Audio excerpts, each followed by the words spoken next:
Jesus. கர்த்தருடைய நாமம் மகிமைப்படட்டும்.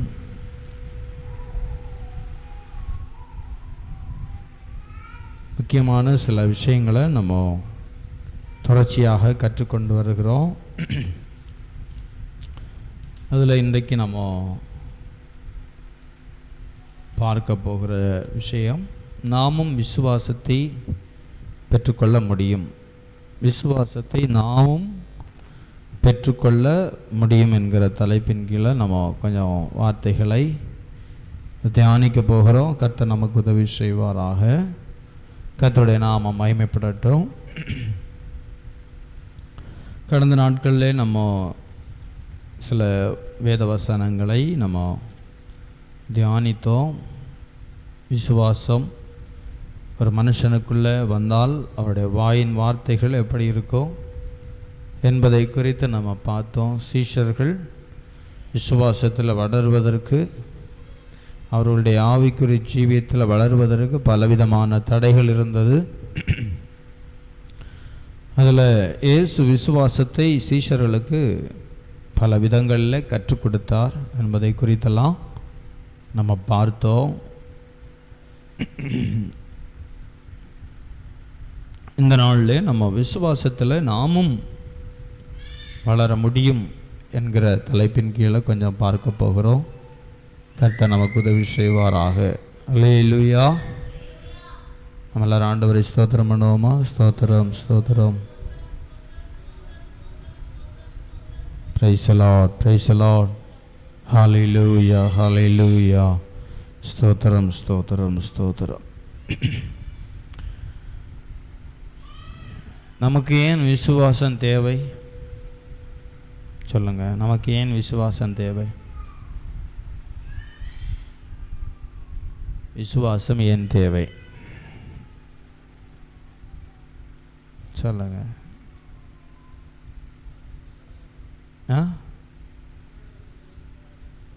விசுவாசத்தில் வளரணும். விசுவாசம் ஏன் தேவை? விசுவாசம் ஏன் தேவை?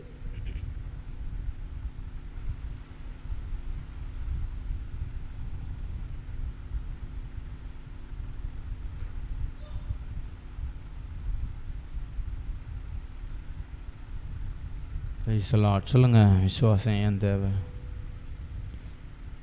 விசுவாசம் இல்லாமல் தேவனுக்கு பிரியமாக இருக்க முடியாது. தேவனுக்கு பிரியமாக இருந்தால் தேவன் நம்மோடு கூட இருப்பார். அல்லேலூயா. அவருடைய வழி கர்த்தருக்கு பிரியமாக இருந்தால் அப்படின்னு சொல்லப்பட்டு, வழி கர்த்தருடைய பாதையில் நம்ம நடக்கும்போது ஆண்டவருடைய அனுகூலங்கள் நமக்கு வந்து சேரும். அல்லேலூயா, ஸ்தோத்திரம். ஆவிக்குரிய ஜீவியத்தில் வளர்ச்சி என்பது மிக மிக தேவையானது.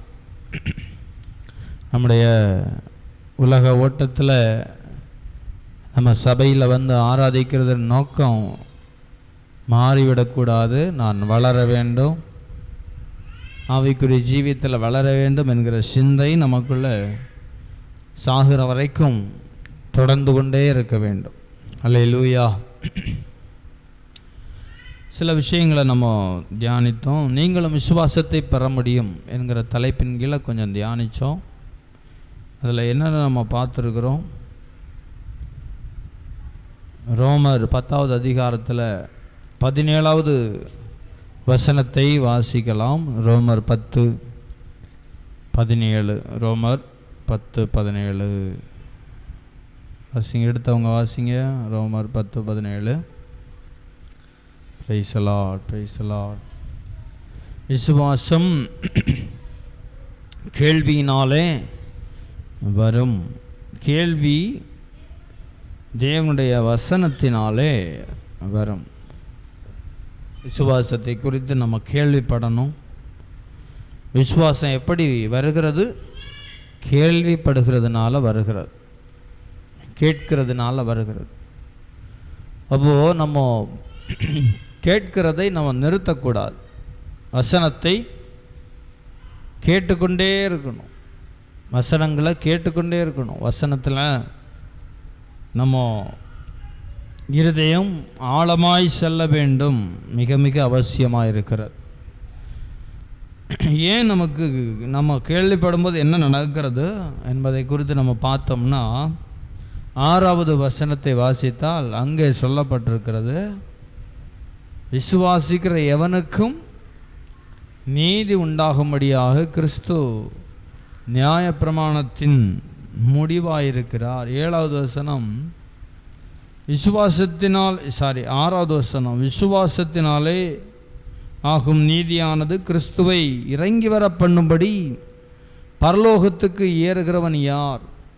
அல்லது கிறிஸ்துவை மரித்தோரிலிருந்து ஏறி வர பண்ணும்படி பாதாளத்துக்கு இறங்குகிறவன் யார் என்று உன் உள்ளத்தில் சொல்லாதிருப்பாயாக என்று சொல்லுகிறது.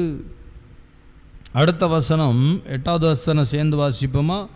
இந்த வார்த்தை உனக்கு சமீபமாய் உன் வாயிலும் உன் இருதயத்திலும் இருக்கிறது என்று சொல்லுகிறது. இந்த வார்த்தை நாங்கள் பிரசங்கிக்கிற விசுவாசத்தின் வார்த்தையே. 9வது வசனம் சொல்லுது என்னவென்றால், சேர்ந்து வாசிப்போம், கர்த்தராகிய இயேசுவை நீ உன் வாயினாலே அறிக்கையிட்டு தேவன் அவரை மரித்தோரிலிருந்து எழுப்பினார் என்று உன் இருதயத்தில் விசுவாசித்தால் ரட்சிக்கப்படுவாய். 8வது வசனத்தில் சொல்லப்பட்டிருக்கிறது, இந்த வார்த்தை உனக்கு சமீபமாய், சொல்லுங்கள், சேர்ந்து சொல்லுங்கள், உன் வாயிலும் உன் இருதயத்திலும் இருக்கிறது. நல்லா கவனிங்க, இதை கொஞ்சம் விளக்கி நம்ம பார்க்குறோம். விசுவாசிக்கிறவர்கள் என்ன சொல்ல மாட்டாங்கன்னா, வேதம் சொல்லுது 7வது வசனம் 6வது வசனம் சொல்லுது, கிறிஸ்துவை இறங்கி வர பண்ணும்படி பரலோகத்துக்கு ஏறுகிறவன் யார் அப்படின்னு சொல்ல மாட்டாங்களாம். எப்படி?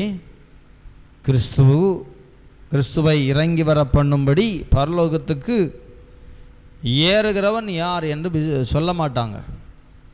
அடுத்து 7வது சொல்லுது, அல்லது கிறிஸ்துவை மரித்தோரிலிருந்து ஏறி வர பண்ணும்படி பாதாளத்துக்கு இறங்குகிறவன் யார் என்று உன் உள்ளத்தில் சொல்லாதிருப்பாயாக என்று சொல்லுகிறதாம். அல்லேலூயா. விசுவாசிக்கிறவர்கள் என்ன சொல்ல மாட்டாங்க? ஸ்தோத்திரம், கர்த்தர் இறங்கி வந்து அவர் ஸ்தோத்திரம் அதை செய்ய வேண்டும் என்பதற்காக அவரை இறங்கி வர பண்ண வேண்டும் என்று விசுவாசம் சொல்லாது. அல்லேலூயா. அவரை வர சொல்ல வேண்டும். ஸ்தோத்திரம். வேதத்தில் ஒரு 100க்கு அதிபதியுடைய விசுவாசம் இதுக்கு இணையாக சொல்லப்பட்டு, எப்படி? 100க்கு அதிபதி என்ன சொன்னார்? நீர் வருவதற்கு நான் பாத்திரன் அல்ல, நீர் இங்கே இருந்தே அற்புதம் செய்யும். அல்லேலூயா.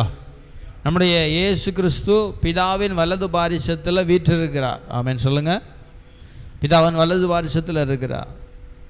சிலர் சொல்லுவாங்க இறங்கி வந்து அற்புதத்தை செய்யும்.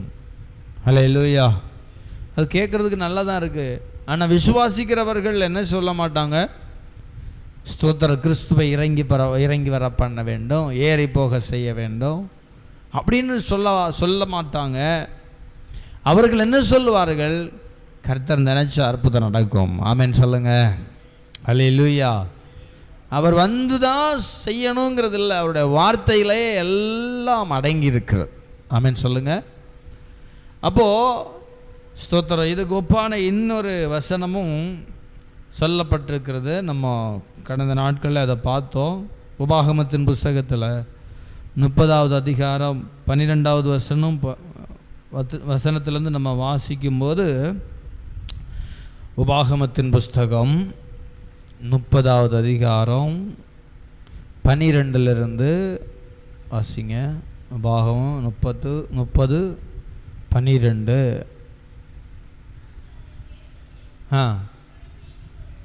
ம் ம் ஆ ஆ ம் ம் ம் அடுத்த வசனம்.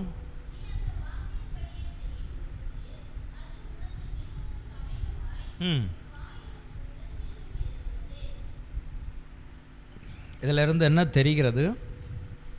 விசுவாசிகளுடைய வாயின் வார்த்தைகள் எப்படி இருக்கும் என்பது சொல்லப்பட்டிருக்கிறது. விசுவாசிக்கிறவர்களுடைய வாயின் வார்த்தைகளை நம்ம கேட்கும்போதே நம்ம என்ன செய்ய முடியும்? கண்டுபிடிக்க முடியும். அல்லேலூயா, கண்டுபிடிக்க முடியும். இங்கே சொல்லப்பட்டிருக்கிறது பாருங்கள் அழகாக. இதை தான் அப்போஸ்தலனாகிய பவுல் அங்கே சொல்கிறார். இந்த வசனத்தை தான் புதிய ஏற்பாட்டில் சொல்கிறார். பழைய ஏற்பாட்டில் உள்ள வசனத்தை புதிய ஏற்பாட்டில் நோட் பண்ணுறார். வாசிக்கும்போது சொல்லப்பட்டிருக்கு, நாங்கள் அதை கேட்டு அதன்படி செய்யும் பொருட்டு எங்கள் நிமித்தம் சமுத்திரத்தை கடந்து அதை கொண்டு வருகிறவன் யார் என்று சொல்லத்தக்கதாக. இப்படியெல்லாம் விசுவாசிக்கிறவங்க சொல்ல மாட்டாங்க. ஆமென், சொல்ல மாட்டாங்க. 12வது வசனம் சொல்லுது, வானத்துக்கு ஏறி அதை எங்களுக்கு கொண்டு வருகிறவன் யார் என்று சொல்ல மாட்டாங்க. 2 விஷயமும் சொல்லப்பட்டிருக்கு. வானத்துலேயும் போய் யார் கொண்டு வருவான்னு கேட்க மாட்டாங்க, பாதாளத்தில் போய் யார் எடுத்துகிட்டு வர முடியும் அப்படின்னு கேட்க மாட்டாங்களாம். அல்லேலூயா. வார்த்தை தெளிவாக இருக்கும். விசுவாசிகளுடைய வார்த்தை எப்படி இருக்கும்? தெளிவாக இருக்கும். நோட் பண்ணி வச்சுக்கோங்க. விசுவாசிகளுடைய வாயின் வார்த்தை எப்படி இருக்கும்? தெளிவான வார்த்தை. அதான் தெளிந்த புத்தி உள்ளவர்களாயிருங்கள். தெளிந்த புத்தி. அப்போ விசுவாசிக்கிறவர்களுக்குள்ள தெளிந்த புத்தி தேவை. தெளிந்த புத்தி தேவை. ஸ்தோத்திரம். சிலர் கையை வச்சு ஜெபம் பண்ணால் சரியாகுங்கிறத விசுவாசிக்கிறாங்க.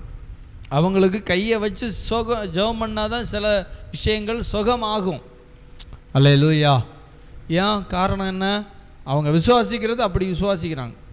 கையை வச்சா சுகமாகும். எப்படி? கையை வச்சாதான் சுகமாகும்னு விசுவாசிக்கிறாங்க. அப்போது இவங்களுக்கு என்ன 100% விசுவாசம் வரணும்னா எப்படி வைக்கணும்? கையை வச்சு தான் ஆகணும். அப்போ தான் 100 ஆகும். அல்லேலூயா.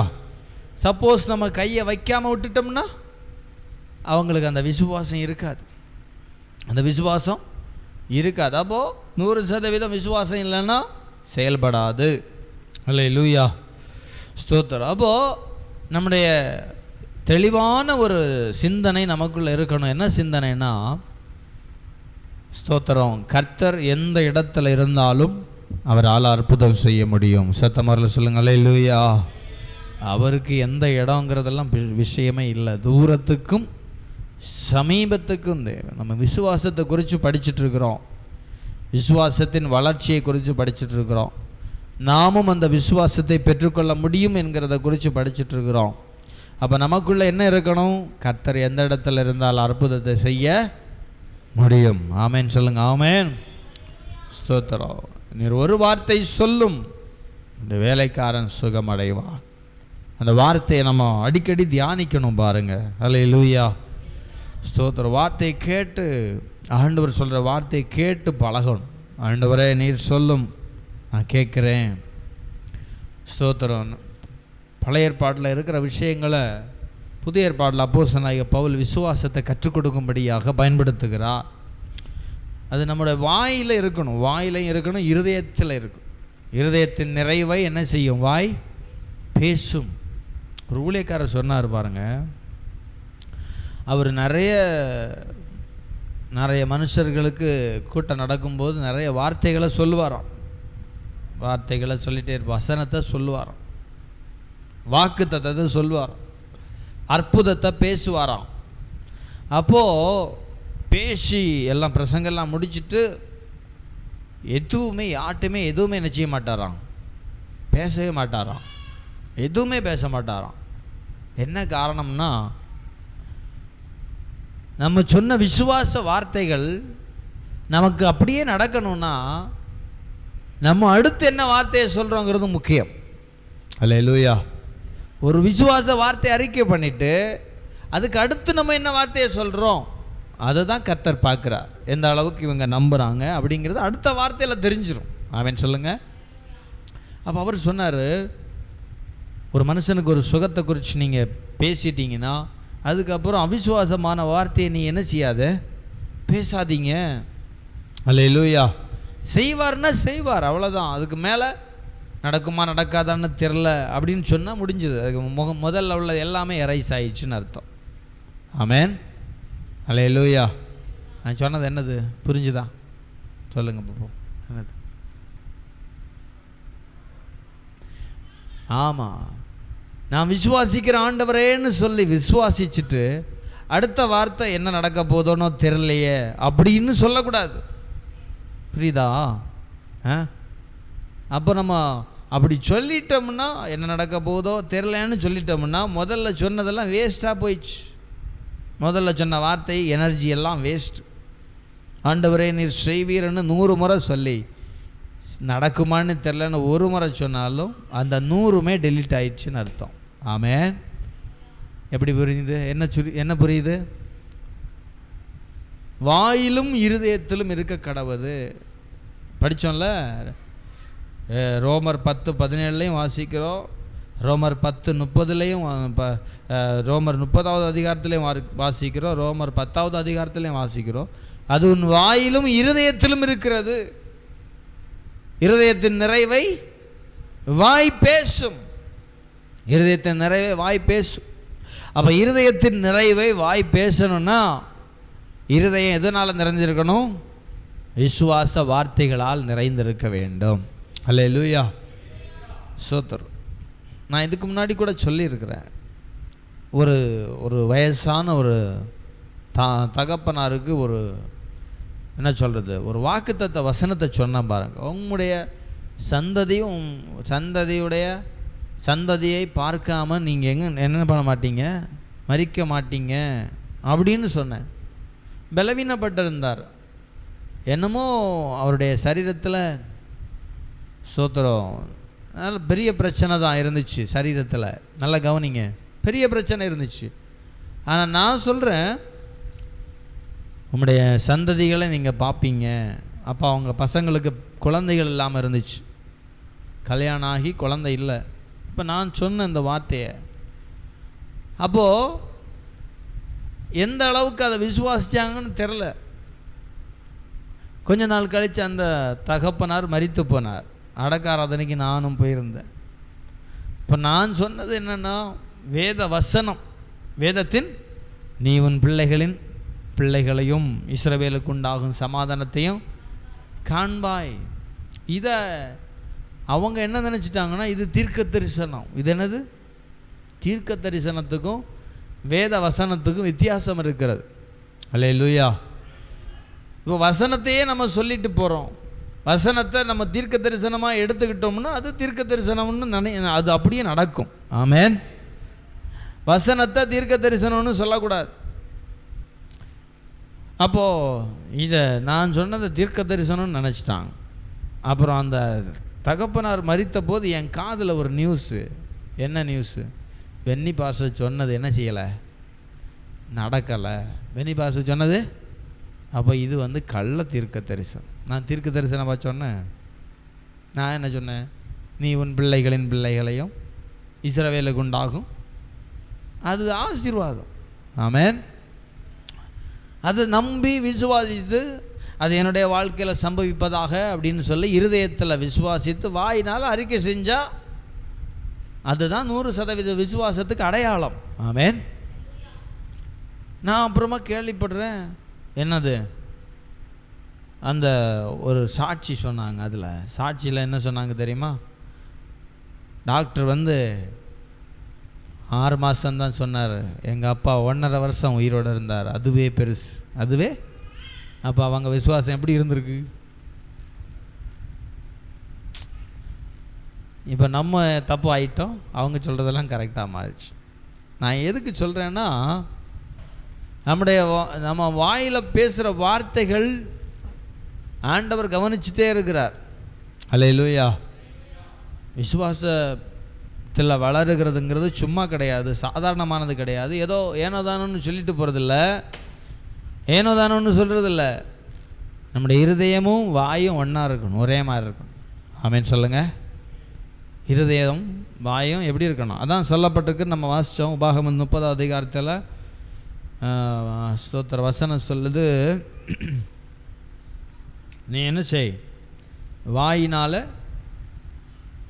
இருதயத்திலும் வாயிலும். 14வது வசனம் உபாகமம் 30:14 வாசிங்க பார்ப்போம்.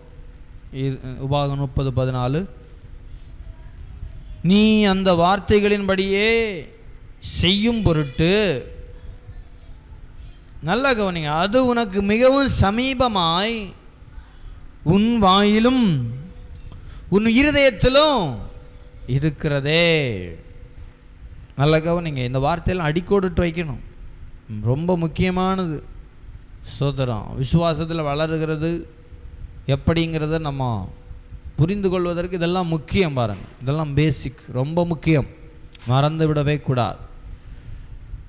வசனம் சொல்லுது, அது உனக்கு மிகவும் சமீபமாய் உன் வாயிலும் உன் இருதயத்திலும் இருக்கிறது. அல்லேலூயா. இருதயத்திலும் இருக்கிறது. கானானிய ஸ்திரியை பற்றி நம்ம படிச்சிருக்கிறோம், அப்படி தானே?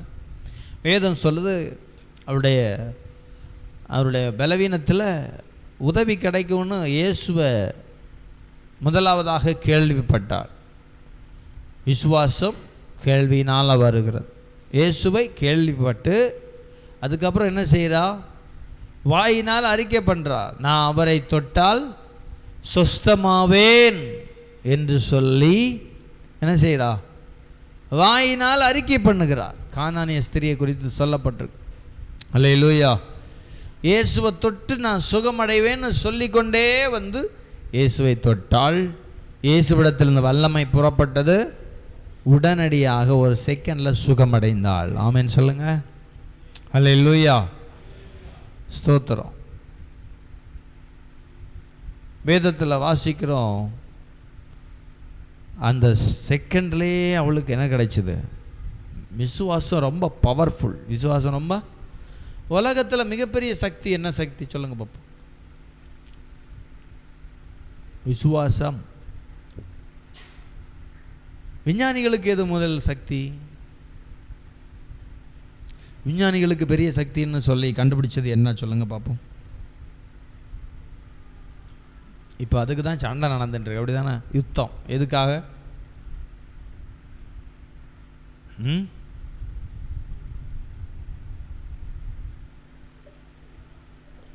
எதுக்காக?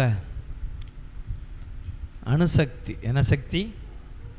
நியூக்ளியர். என்னது? ஆமாம், நியூக்ளியர், அணுசக்தி. அந்த சக்திக்காக தான் இப்போ சண்டை.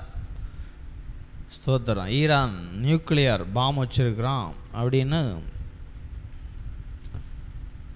எல்லா உலக மக்களுக்கு அச்சுறுத்தலை தரும் அப்படிங்கிறதுனால ஈரானுக்கு எதிராக சண்டை நடக்கிறது. ஸ்தோத்திரம். இந்த அணு சக்தி அப்படிங்கிறத நல்ல விதத்திலையும் பயன்படுத்தலாம், கெட்ட விதத்திலையும் என்ன செய்யலாம், பயன்படுத்தலாம். அதுலேருந்து கரண்டு கூட எடுக்கிறாங்க. அணு சக்தி அப்படி தானே? நியூக்ளியர் அணுமின் நிலையம், அணுமின் நிலையம். இந்த கூடங்குளத்தில் ஒன்று இருக்குது, அப்படி தானே? கூடங்குளம் அணுமின் நிலையம். அதிலிருந்து கரண்ட் பிரித்து நிறைய பேருக்கு பயன்படுத்துகிற மாதிரி செய்கிறான். நல்ல விஷயத்துக்கு பயன்படுத்துகிறான். ஸ்தோத்திரம். அவ்வளோ பெரிய பவர் அந்த ஒரு சின்ன அணுக்குள்ளே இருக்கிறது. அல்லேலூயா. அப்போ இதை உருவாக்கின சக்தி தான் விசுவாசம். ஆமென். இந்த நியூக்ளியர் பவரை வச்சு இவ்வளோ பெரிய விஷயங்களை செய்கிறாங்க. இதை உருவாக்குனதே, இந்த உலகங்களை உருவாக்குனதே யாது? எது? விசுவாசம் என்கிற சக்தி. அல்லேலூயா. விசுவாசம் என்கிற. அப்போ எது பெருசு? நியூக்ளியர் பெருசா, விசுவாசம் பெருசா? இதுதான் அதை உருவாக்குனது. அல்லேலூயா. விசுவாச வார்த்தைகள் தான் உலகங்களையே உருவாக்கப்பட்ட. விசுவாசத்தினாலே நாம் உலகங்கள் தேவனுடைய வார்த்தையினால் உண்டாக்கப்பட்டதென்றும் அப்படி வாசிக்கிறோம். அல்லேலூயா. அப்போது உலகங்களை உண்டாக்குன சக்தி ஒரு மிகப்பெரிய சக்தி. அதான் விசுவாசம் என்கிற சக்தி.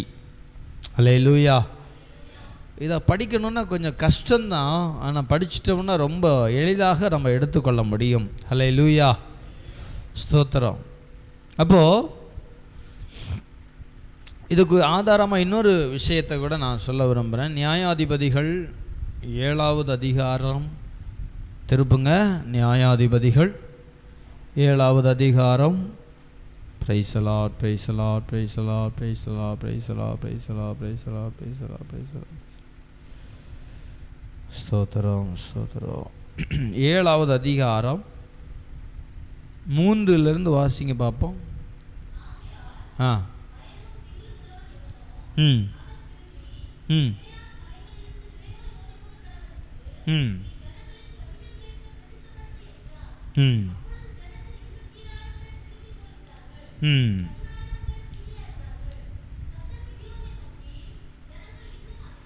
ம் போதும் போதும் போதும். முதல் வசனம் சொல்லுது, 7:3 சொல்லுது, பயமும் திகிலும் உள்ளவன் எவனோ. எப்படி?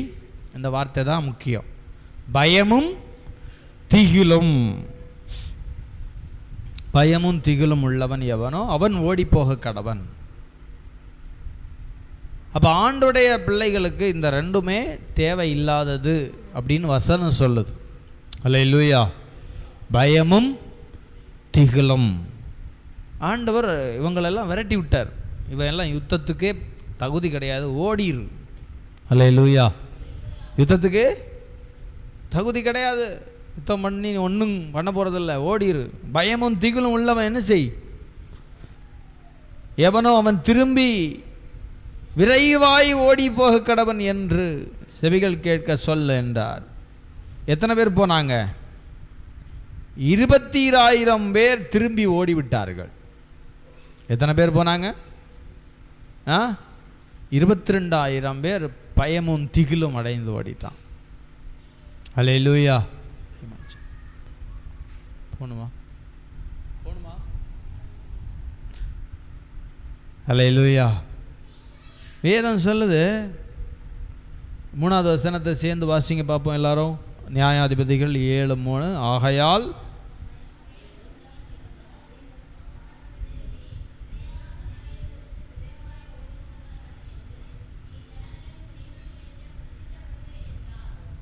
அப்பொழுது திரும்பி போய்விட்டார்கள், 10,000 பேர் மீதி இருந்தார்கள். அல்லேலூயா. யோசிச்சு பாருங்க, சண்டைக்கு போகிறானே எப்படி போகிறான்? பயத்தோடும் திகிலோடும் போகிறான்.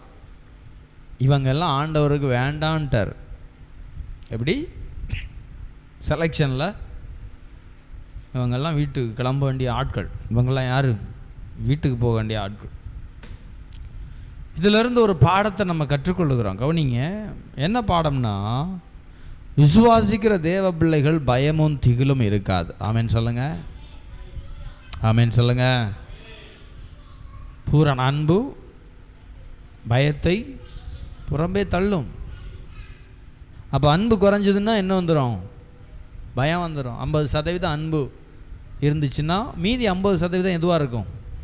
பயமாக இருக்கும். 75% அன்பு இருந்துச்சுன்னா 25% பயம் இருக்கும்.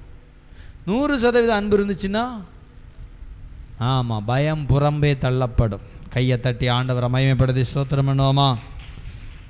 ஆண்டவர் பயம் உள்ளவர்களெல்லாம் விரட்டுறார்.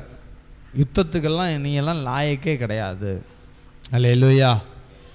அப்போ நம்ம இதிலிருந்து கற்றுக்கொள்ளணும். ஆண்டோடைய பிள்ளை நான் எதுக்கும் என்ன செய்யக்கூடாது? சாத்தானுக்கோ சாத்தானுடைய கிரியைகளுக்கோ என்ன செய்யக்கூடாது? பயப்படக்கூடாது. யுத்தத்துக்கு பயப்படக்கூடாதுன்னு சொல்லி நம்ம புரிந்து கொள்ள வேண்டியது அவசியம். சத்தமாக சொல்லுங்க அல்லேலூயா. நான் எதுக்கு சொன்னேன்னா, நம்முடைய வாய் சொல்லி கொடுத்து விடும் நம்ம எப்படிப்பட்ட ஆள் அப்படிங்கிறத. நம்முடைய வாய் என்ன செய்யும்? சொல்லும். அல்லேலூயா. கர்த்தர் நம்முடைய நாவை கவனிக்கிறார் என்பதை நம்ம உணர்ந்து கொள்ள வேண்டும். அல்லேலூயா. ஆன்லைனில் கேட்குறவங்க உணர்ந்து கொள்ளுங்கள். ஸ்தோத்திரம். நம்முடைய இருதயத்தில் இருக்கிற அந்த நினைவுகள், சிந்தனைகள் எல்லாம் கர்த்தருக்கு தெரியும். அந்த சிந்தனைகள் விசுவாசிக்கிற தேவ பிள்ளைகளுக்கு பயமும் திகிலும் நம்மை விட்டு ஓடி போய்விடும். ஹல்லேலூயா. ஆண்டவர் மேலே இருக்கிற விசுவாசத்தை எப்படி கண்டுபிடிக்கலாம்? எப்படி கண்டுபிடிக்கலாம்? ஒரு மனுஷனை பார்த்து எப்படி கண்டுபிடிக்க முடியும்? இவன் விசுவாசிக்கிறானா இல்லையாங்கிறத எப்படி கண்டுபிடிக்க முடியும்? பயமும் திகிலும் அவனை விட்டு ஓடி போய்விடும். ஹல்லேலூயா. ஸ்தோத்திரம். அப்போது வேதத்தில் வாசிக்கிறோம், நம்முடைய நாவு எதை சம்பந்தப்படுத்துகிறது? விசுவாசத்தை, இருதயத்தின் விசுவாசத்தை வெளியே காண்பித்து கொடுக்கிறது. ஹல்லேலூயா. ரெண்டுக்குமே டைரக்ட் கனெக்ஷன் இருக்குது. இருதயத்துக்கும் வாய்க்கும் டைரக்ட் கனெக்ஷன். ஹல்லேலூயா. ஸ்தோத்திரம். அதனால் நம்ம பேச்சுகள் எல்லாம் எப்படி இருக்கணும்? விசுவாச வார்த்தைகளாக இருக்கணும். இருதயத்துலையும் அது இருக்கணும், வாயிலையும் அது இருக்கணும். சிலர் இருதயத்தில் விசுவாசம் இருக்கும், வாய் எதை பேசும்? அவிசுவாசத்தை பேசும். அதே நேரத்தில் இருதயத்தில் விசுவாசமே இருக்காது, வாய் என்ன பேசும்? விசுவாசத்தை பேசும். இருதயத்தில் ஒன்றுமே இருக்காது, இருதயத்தில் ஒன்றுமே இருக்காது. ஆனால் வாயில் என்ன வரும்? அவங்க பேசினாலே என்ன வரும்? விசுவாச வார்த்தையாக வரும். ஆனால் இருதயத்தில் விசுவாசமே இருக்காது. ஹல்லேலூயா. நல்லா நடிப்பாங்க, நல்லா என்ன செய்வாங்க, நான் பார்த்துருக்குறேன். ஆமென். ஸ்தோத்திரம். ஆண்டவர் சில நேரங்களில் சிலரை குறித்து சொல்லுவார் பாருங்க, அவங்களுக்குள்ள விசுவாசம் வரல, அவங்களுக்குள்ள அவிசுவாசம் இருக்குது, நீ ஜெபம் பண்ணாலும் சில நேரம் கேட்காது, ஆண்டவர் சொல்லுவார். அப்போ விசுவாசத்தை குறித்து அவங்க இன்னும் கற்றுக்கொள்ள வேண்டியது இருக்கிறது. ஆமென். ஸ்தோத்திரம். இயேசுவிடத்தில் வந்த எல்லாருக்கும் உடனடியாக சுகம் கிடைக்கல. இயேசு கற்றுக் கொடுத்து தான் சுகத்தை கொடுத்தார். அதே போல் நம்மிடத்தில் வருகிறவர்களிடத்துலையும் சில நேரம் அவிசுவாசம் இருந்துச்சுன்னா நம்ம என்ன தான் ஜெபம் பண்ணாலும் என்ன செய்யாது, அங்கே ஒன்றும் நடக்காது. ஹல்லேலூயா. ஏன்னா இருதயம் அவிசுவாசத்தில் நிரம்பி இருக்கும்போது அங்கே ஒன்றுமே செய்ய முடியாது. ஹல்லேலூயா. தேவனால் முடியாது, கர்த்தரால் முடியாது. இந்த வார்த்தையெல்லாம் இருதயத்துக்குள்ளே கடந்துச்சுன்னா ஒன்றுமே செய்ய முடியாது. அதுக்கு தான் வசனத்தை கேள்விப்படணும், வசனத்தை கேட்கணும். ஆண்டவர் வசனத்தை பேசும், வசனத்தை எடுத்து படிக்கணும், விசுவாசத்தில் வளருகிறது அப்படிங்கிறத படிக்கணும். ஹல்லேலூயா. விசுவாச பிரசங்கங்களை கேட்கணும், போட்டு கேட்கணும். அப்போ தான் நமக்குள்ள விசுவாசம் வளரும். சத்தமாரில் சொல்லும் ஹல்லேலூயா. ஸ்தோத்திரம். ஒரு விசுவாசி ஒரு சபைக்கு போனாராம். அந்த சபையில் அந்த ஊழியக்காரர் விசுவாசத்தை பற்றி பேசினாராம், பிரசங்கம் பண்ணாராம். அந்த மனுஷனுக்கு, போன மனுஷனுக்கு 55 வயசு. எத்தனை வயசு? 55 வயசு. இவர் சரி இங்கேயும் பிரசங்கத்தை கேட்டு பார்ப்போம் அப்படின்னு போனாராம். அப்போ அந்த சபையில் உள்ள பிரசங்கம் அவருக்கு ரொம்ப பிடிச்சிது. அப்போ இவருக்குள்ள ஒரு நம்பிக்கை வந்துச்சு. அப்போது நம்ம அவிசுவாசத்தெல்லாம் மாற்றி நம்ம ஆண்டவரை விசுவாசிப்போம். ஆண்டவர் ஆபிரகாமை குறித்தெல்லாம் கேட்கும்போது அவருக்கு ஒரு விசுவாசம் வந்துச்சு பாருங்கள். 55 வயசில் ஆண்டவர் ஒரு அழகான ஒரு குழந்தையை கொடுத்தார். ஆமேன்னு சொல்லுங்கள். காரணம் என்ன? விசுவாசம். ஹல்லேலூயா. அவர் சொன்ன சாட்சி பாருங்க. பிரசங்கம் ரொம்ப முக்கியம். ஆமென். பிரசங்கம் ரொம்ப முக்கியம். வசனத்தை கேட்குறது முக்கியம். வசனத்தை கேட்க கேட்க கேள்விப்பட கேள்விப்பட கேள்விப்பட நமக்குள்ள விசுவாசம் வளருகிறது என்பதை நம்ம மறந்து விடக்கூடாது. ஹல்லேலூயா. இங்கே கேட்குறத வீட்டில் ப்ராக்டிஸ் பண்ணி பார்க்கணும், வீட்டில் சொல்லணும், வசனத்தை சொல்லணும், பிரசங்கத்தை சொல்லணும். ஹல்லேலூயா. ஜெபம் பண்ணணும். இங்கே கேட்குறதோடு அப்படியே முடிச்சுட்டு போகிறதில்ல. ஒரு 5 பாயிண்ட் சொன்னால் அந்த 5 பாயிண்டையும் எழுதிட்டு போகிறதில்ல விஷயம். வார்த்தைகள், சொல்லப்படுகிற வார்த்தைகளை நம்பிக்கையோடு நான் விசுவாசிக்கிறேன்னு தேவ சமூகத்தில் அறிக்கை பண்ணணும். சத்தமரில் சொல்லும் அல்லேலூயா, ஸ்தோத்திரம். அப்போ ஒரு மனுஷனை மாற்றுது பாருங்க. பிரசங்கம் ஒரு மனுஷன் என்ன செய்யுது? மாற்றுகிறது. அவிசுவாசம் உள்ள மனுஷனை விசுவாசியாய் மாற்றுகிறது. விசுவாசமே இல்லாத மனுஷனை விசுவாசியாய் மாற்றுகிறது. சத்தமரில் சொல்லுங்க அல்லேலூயா, ஸ்தோத்திரம். பிரசங்கம் இங்கே ஓடிட்டு இருக்கோம், அங்கே வேறு ஏதாவது சிந்தனை ஓடிட்டு இருந்துச்சுன்னா எதுவுமே அவங்க இருதயத்தில் நடக்காது. 10 வருஷம் இருந்தாலும் அவங்களுக்கு என்னமே எந்த அற்புதமும் நடக்காது. அல்லேலூயா, ஸ்தோத்திரம். சில சபைகளில் நான் போயிருக்கேன் பாருங்கள், கரெக்டாக பிரசங்க நேரத்துக்கு என்ன பண்ணிடுவாங்க? எந்திரிச்சு வெளியே போய் ஒரு டீ எல்லாம் குடிச்சிட்டு வருவாங்க. எப்படி? பிரசங்கம் ஓடிட்டுருக்கு, பிரசங்கம் ஆரம்பித்தோடனே, பாட்டு முடித்தோடனே வெளியே போய் பக்கத்தில் டீ கடை இருக்கும், போய் டீ குடிச்சிட்டு நல்லா வடையெல்லாம் சாப்பிட்டுட்டு திருப்பி வந்து உட்காருவாங்க. இவங்களுக்கு எதாவது நடக்குமா? 50 வருஷம் விசுவாசியாக இருந்தாலும் ஒன்றும் நடக்காது. அல்லேலூயா, ஸ்தோத்திரம். தேவ சமூகத்தில் வந்து உட்காரும்போதே என்ன இருக்கணும்? நமக்கு என்ன இருக்கணும்? இந்த வசனத்தை நான் கேட்க போகிறேன், இந்த வசனம் இன்னைக்கு எனக்கு பிரயோஜனமாக அமையணும், ஒரு வசனத்தையும் நான் கேட்காமல் இருக்கக்கூடாது, பிரசங்கத்தை கவனிக்கணும் அப்படிங்கிற எண்ணம் தேவ பிள்ளைகளுக்குள்ளே வர வேண்டும். அல்லேலூயா. ஆன்லைனில் பார்த்துட்ருக்கிறவங்களுக்குன்னு சொல்கிறேன், ஸ்தோத்திரம். பிரசங்கத்தை கேட்கும்போதே நமக்கு கூட எண்ணம் இருக்கணும், இந்த வசனம் என்னுடைய ஆவிக்குரிய வாழ்க்கைக்கு பிரயோஜனமானது என்கிற எண்ணம் நமக்குள்ளே காணப்பட வேண்டியது மிக மிக அவசியமாக இருக்கிறது. அல்லேலூயா.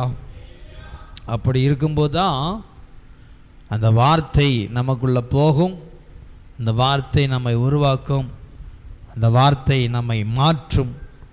நம்முடைய வாயின் வார்த்தைகளை அவைகள் முற்றிலுமாக விசுவாச வார்த்தைகளாக மாற்றுகிறதற்கு ஒரு பிரசங்கத்திற்கு வல்லமை இருக்கிறது. சத்தமரில் சொல்லும் அல்லேலூயா.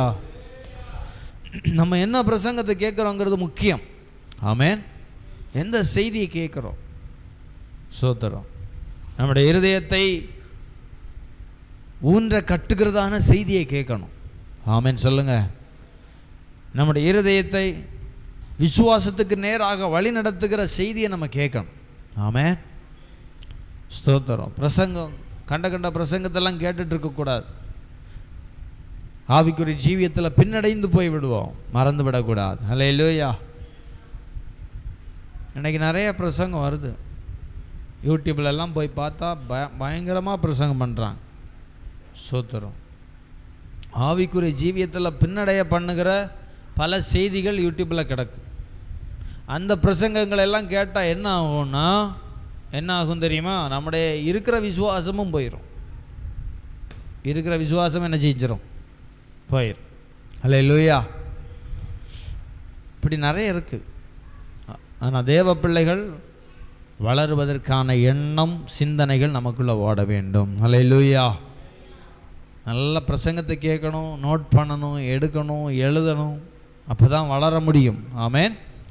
இன்றைக்கி ஸ்கூல் ஓப்பன் பண்ணாங்க பாருங்கள். பிள்ளைங்க இன்றைக்கே படிக்க ஆரம்பித்தா ரொம்ப ஈஸியாக படிச்சிடலாம்.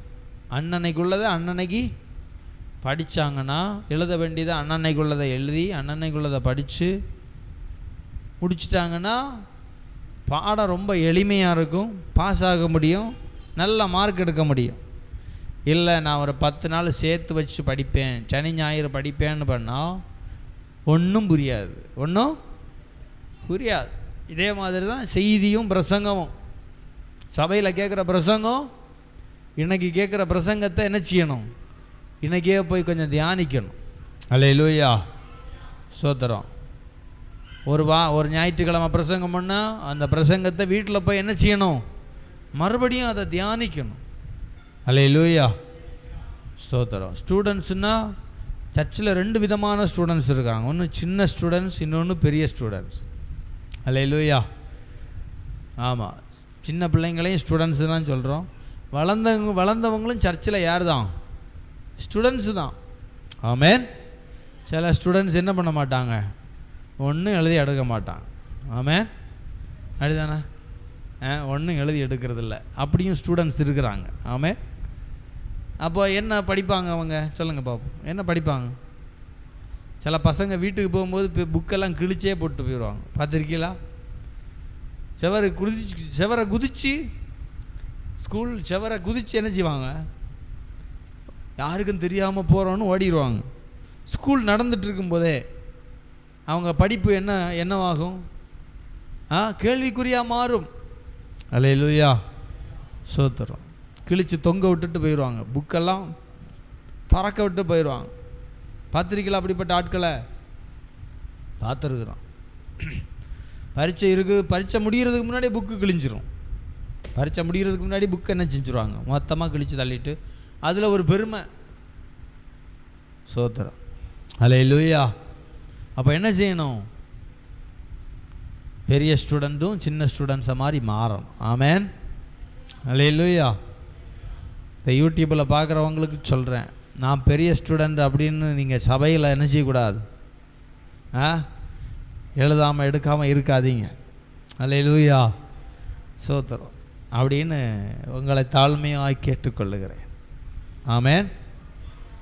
நான் கொஞ்சம் பேர் பார்க்குறாங்க, யூடியூப்பில் ரெகுலராக பார்க்குறாங்க, அவங்களுக்கு சொல்கிறேன். அல்லேலூயா. எவ்வளோ பெரிய ஆளாக இருந்தாலும் நீங்கள் எம்எல்ஏயாக இருக்கலாம், எம்பியாக இருக்கலாம், இல்லை பிரதமராக கூட இருக்கலாம். என்ன செய்யணும்? ஆமாம், ஞாயிற்றுக்கிழமை ஆனால் சர்ச்சில் போய் நோட்ஸ் எடுத்து அந்த வசனத்தை வீட்டில் போய் தியானிக்கணும். எம்எல்ஏ ஆனாலும் இதுதான் சட்டம். ஆமேன். அல்லேலூயா. ஒருவேளை யூடியூப்பில் எம்எல்ஏ எடுத்து பார்த்தாலும் பார்க்க வாய்ப்பு இருக்குது. ஆமேன். சோத்திரம். கர்த்தர் உங்களை ஆசீர்வதிப்பாராக. ஆமேன்.